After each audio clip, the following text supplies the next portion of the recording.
This is our cable stay bridge.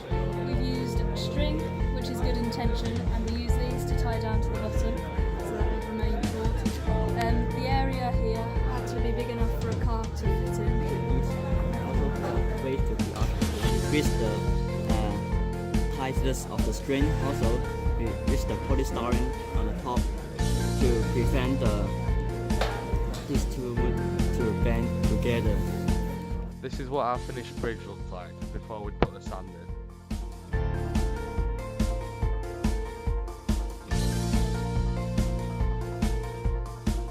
We decided to go for a cable-stayed bridge instead of a truss design because we only had 150mm of dowel and we wouldn't have had enough material. Our initial design, we were going to put a type of finger joining, however, due to how thin this is, we couldn't actually cut it. So we changed the design and just put 2 planks on the back, so when it goes into tension, which makes it stronger. This bit was in compression, which was good.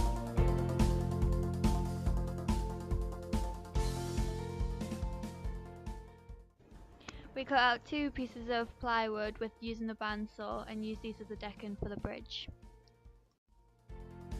So initially we wanted to make the abutments that thick, but the wire cutter itself couldn't span that gap there. It was only about that high. So instead we had to cut the abutments in half and then half with this. And we tied them together with leftover plywood and sellotape. But this made it inherently weaker in the middle rather than one sheet of polystyrene. Using the wire cutter, we cut the polystyrene. The polystyrene had to be cut in half so that it was the right height to use them. Due to the limitations of the equipment, we had to change our initial design. We used the drill to make holes in the decking for the string.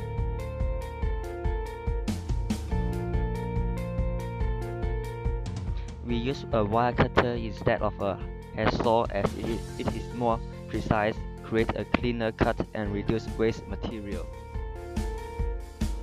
This is our finished abutments design after it had been destroyed.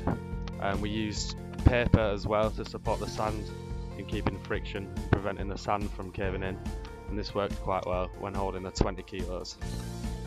To challenge ourselves, we didn't fill the base of the structure with sands. We didn't realise at the time, but this was a big weakness and caused our abutments to bend.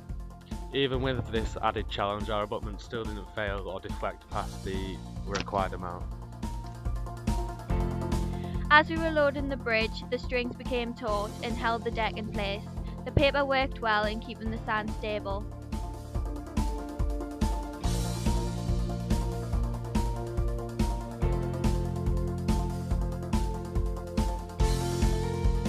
As the load was increased, the dowel began bending. Yet at 8 kilos, the bridge was still looking strong.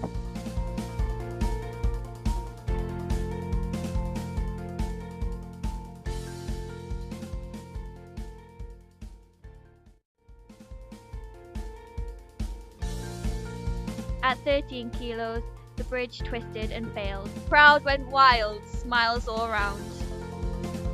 Even after the load had been removed, the decking of our bridge returned back to its original form without permanent deformation.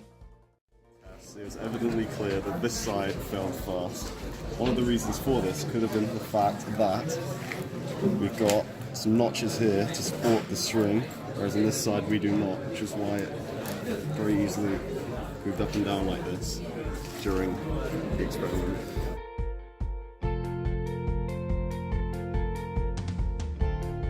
The dowel was strong in compression, however the string fell down the dowel during the course of the test. Lessons learned. Visualizing force through a structure in a practical context.